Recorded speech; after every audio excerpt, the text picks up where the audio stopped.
Hello' viewers, মই বিশ্বজিৎ দাস আৰু আপোনালোকে চাই আছে online corner. Viewers, Mahatma Gandhi ৰাষ্ট্ৰীয় গ্ৰাম্য নিয়োগ নিশ্চিত আঁচনি বা যিটো MGNREGA বুলি কয় বা আপোনালোকে যিটো কয় জব কাৰ্ড, সেই জব কাৰ্ডৰ বাবে ফৰ্ম মুকলি হৈছে।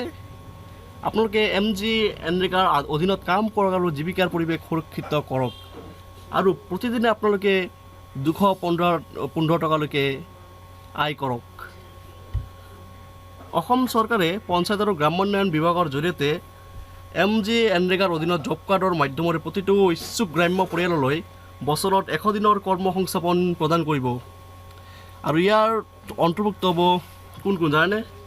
যিসকল বহিৰাজ্যৰ পৰা নিজ গৃহলৈ অহা শ্ৰমিক, মানে বাহিৰৰ পৰা যিসকল মানুহে শ্ৰমিকসমূহে আহিছে, অসমলৈ ঘূৰি আহিছে, তেওঁলোকে ইয়াৰ অন্তৰ্গত কাম কৰিব পাৰিব। দ্বিতীয়তে, ৰাজ্যখনৰ চহৰ অঞ্চলৰ পৰা নিজ গাঁৱলৈ উভতি যোৱা শ্ৰমিক, মানে যিবোৰ মানুহে নিজৰ গাঁও এৰি চহৰত কাম কৰিব আহিছিলে কিন্তু তেওঁলোকে COVID-19ৰ বাবে নিজৰ ঘৰলৈ উভতি যাব লগা হ'ল, তেওঁলোকে এই আঁচনিৰ অধীনত কাম কৰিব পাৰিব। আৰু গাঁৱত থকা অন্যান্য ইচ্ছুক লোকসকলেও ইয়াত কাম কৰিব পাৰিব।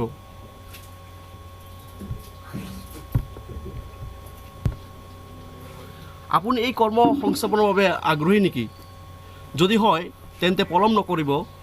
জব কাৰ্ড থকাসকলে MGNREGAৰ অধীনত কাম বিচাৰি আৰু জব কাৰ্ড নথকাসকলে জব কাৰ্ডৰ বাবে নিজ নিজ গাঁও পঞ্চায়তৰ কাৰ্যালয়ত আবেদন কৰক আৰু আপোনাৰ পৰিয়ালৰ আৰ্থিক সুৰক্ষা নিশ্চিত কৰক। আৰু এইখন ফৰ্ম আপোনালোকে ক'ত পাব মই কৈ আছোঁ। মোৰ তাত এটা ফৰ্ম আছে, মই আপোনালোকৰ ফৰ্মখন দেখুৱাইছোঁ। আৰু যদি আপোনালোকৰ ফৰ্মখন লাগে তেতিয়াহ'লে মই আপোনালোকক এইটো ভিডিঅ'টো ডেছক্ৰিপশ্যনত লিংকটো দি দিম। আপোনালোকে লিংকটোত ক্লিক কৰি এই ফৰ্মখন লাভ কৰিব পাৰিব।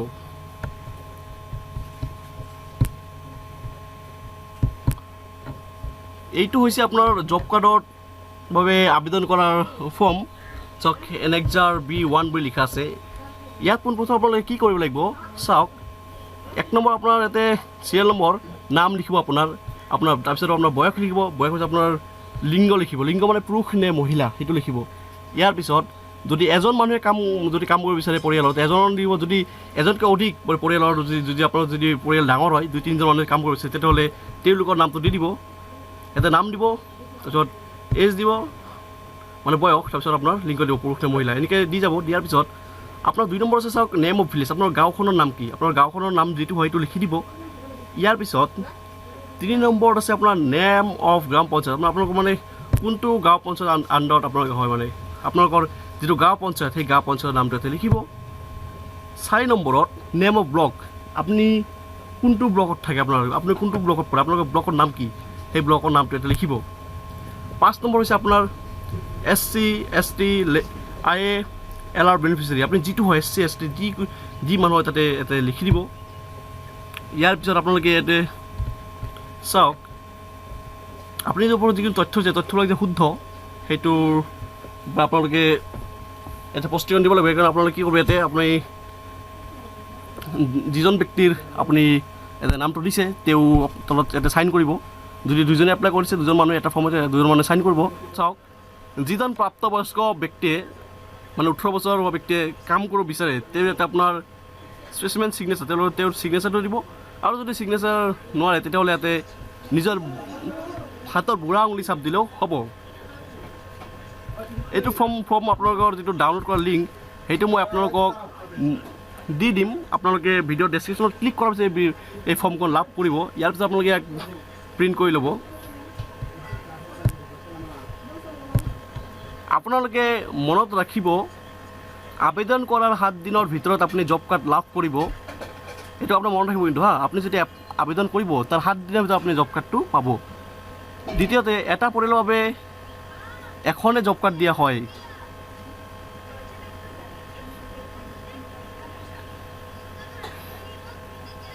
ইয়াৰ পিছত পৰিয়ালৰ প্ৰতিজন ইচ্ছুক প্ৰাপ্তবয়স্ক ব্যক্তিৰ নামে জব কাৰ্ডত সন্নিৱিষ্ট কৰিব পাৰিব। এই জব কাৰ্ডত নাম সন্নিৱিষ্ট প্ৰতিগৰাকী লোকে একে সময়তে কাম কৰিব পাৰিব। মানে আপোনাৰ যদি এটা জব কাৰ্ড দিব পৰিয়ালৰ, সেই জব কাৰ্ডত আপোনালোকে একে সময়তে আপোনালোকে সকলোৱে কাম কৰিব পাৰিব।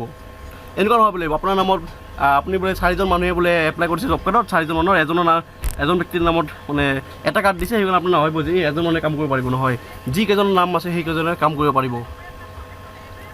আৰু এটা ইয়াৰ পিছত চাওক, জব কাৰ্ডৰ অধীনত কাম বিচৰাৰ 15 দিনৰ ভিতৰত কাম পোৱাটো আপোনালোকে নিশ্চিত।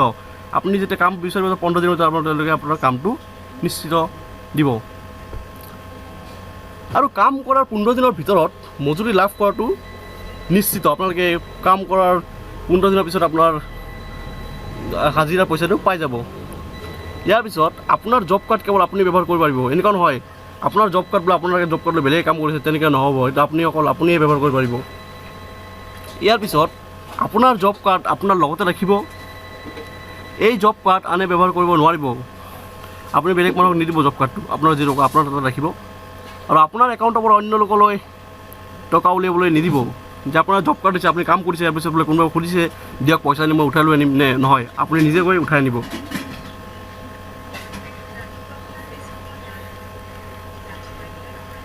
আৰু আপোনালোকে 5টা সূত্ৰ মতে পঞ্চসূত্ৰ আপোনালোকে এইকেইটা মানি চলক। আপোনালোকে মাস্ক পৰিধান কৰক, জ্বৰ, শুকান কাহ আৰু উশাহ লোৱাত কষ্ট হ'লে চিকিৎসকৰ পৰামৰ্শ লওক। তৃতীয়তে পুষ্টিকৰ আহাৰ খাওক আৰু গৰম পানী খাওক। আপোনালোকে গৰম পানী খাব।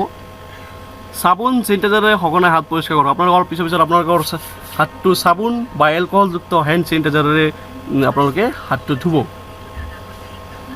কাৰোৰ সৈতে কৰ্মদন বা আলিংগন নকৰিব।